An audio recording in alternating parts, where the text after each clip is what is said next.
Hello viewers, বিনোদন জগতের সব খবর নিয়ে আপনাদের সঙ্গে এই মুহূর্তে রয়েছে আমি রিপোর্টার কুলসুম। বন্ধুরা, আমাদের ঢালিউড কুইন সুপারস্টার শাকিব খানের একমাত্র স্টার কিড আবরাম খান জয় তার সন্তান। হ্যালো ভিউয়ার্স, বিনোদন জগতের সব খবর নিয়ে আপনাদের সঙ্গে এই মুহূর্তে রয়েছে আমি রিপোর্টার কুলসুম। বন্ধুরা, স্টার কিড আবরাম খান জয়কে ভালোবাসে না এমন মানুষ খুঁজে পাওয়া যাবে না। ভালোবাসার একটাই কারণ, সে বাবা এবং মাকে যথেষ্ট ভালোবাসে এবং তাদের কাজগুলো সবসময় ফলো করে। সুপারস্টার শাকিব খান তার একটি টিভিসির জন্য ডান্স প্র্যাকটিস করছিলেন।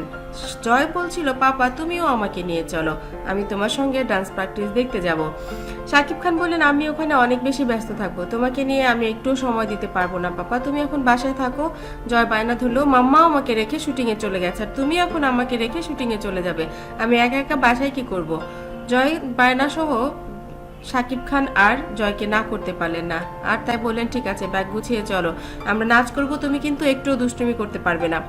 জয় বলল, প্রমিস কোনো দুষ্টুমি করব না, তোমরা যা যা করবে আমি শুধু সেগুলো দেখব। শাকিব খান বললেন, ঠিক আছে, শুধু তাই দেখবে আর একটুও কথা বলা যাবে না। জয় বললেন, আমি কথাও বলবো না, আমি কিছু বলবো না, আমাকে জিজ্ঞেস করলেও কিছু বলবো না, আর আমি তোমাকে একটু বিরক্ত করব না, আমি বই খাতা নিয়ে ব্যাগ নিয়ে যাচ্ছি, আমি শুধু বসে বসে ছবি আঁকবো। শাকিব খান বুঝলেন ছেলের যাওয়ার খুবই ইচ্ছে, তাই তাকে সাথে করে নিয়ে গেলেন, যেহেতু অপু বিশ্বাস কাজে রয়েছেন মানিকগঞ্জে। সেখানে যে শাকিব প্রায় 2 ঘন্টার মতো ডান্স প্র্যাকটিস করলেন। বাসায় আসার আগে জয় বলল, পাপা আমি শুধু 1 মিনিট একটা জিনিস দেখাতে চাই। শাকিব খান বললেন, কি দেখাবে? জয় বললে, তোমরা এরকম করে এই মুদ্রাটা তুলেছ না, এটা কিন্তু এরকম হবে। শাকিব খানের এই কথা দেখে একদমই অবাক হয়ে গেলেন টিমের সবাই এবং বললেন, ঠিক আছে, এরপর থেকে তুমি আমাদেরকে ডান্স শেখাবে। শাকিব খান বললেন, তুমি কিভাবে এই ডান্সটা শিখেছো? জয় বলল, তুমি যখন ডান্স করো আমি সবসময় তোমাকে ফলো করি, তুমি দুবাইতে যখন এই ডান্সটা করেছিলে সেটা তো তুমি তখন এভাবে তুলেছিলে। কথাটা শুনে শাকিব খান একদম অবাক হয়ে গেলেন, এতটুকু ছেলে সে বাবাকে কতভাবে দেখে এবং ফলো করে। সে বলে, তুমি কি আমার সব ডান্স করতে পারো?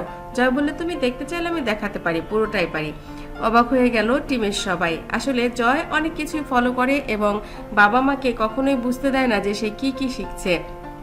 পড়াশোনা যতটা মনোযোগী ততটাই মনোযোগী ছবি আঁকায় এবং ডান্সে। আমরা জানি না ভবিষ্যতে সুপারস্টার শাকিব খান আসলে জয়কে কোন দিকে নিয়ে যাবেন। অপু বলছিলেন তার মায়ের ইচ্ছে জয় বড় হয়ে ডাক্তার হবে, কিন্তু জয়ের যা আচরণ তাতে কিন্তু মনে হচ্ছে জয় শাকিব খান এবং অপু বিশ্বাসের পথেই আগাবে। তার নাচের মুদ্রা তোলার ঢং দেখে ওখানে যারা মাস্টার ছিলেন তারা খুব অবাক হলেন এবং বললেন, জয়কে তুমি কিন্তু এখন ডান্সে দিতে পারো ভর্তি করে, ও এখন সবকিছুই তুলতে পারবে সুন্দর করে, আর ওর এখন বয়স কম আছে, এখনই ওর সুন্দর সময়।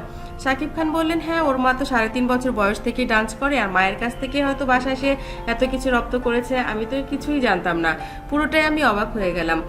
তাকে জিজ্ঞেস করা হলো, তুমি কি মায়ের সিনেমায় অভিনয় করবে? শাকিব খানের কথার জবাবে অপু বিশ্বাসকে ফোন করলে অপু বললেন, অতিথি শিল্পী হিসেবে আমি তোমাদের বাবা ছেলে দুজনকেই নিতে পারি, আমি যেহেতু প্রযোজক আমার সিনেমায় তোমরা আসতেই পারো অতিথি হয়ে।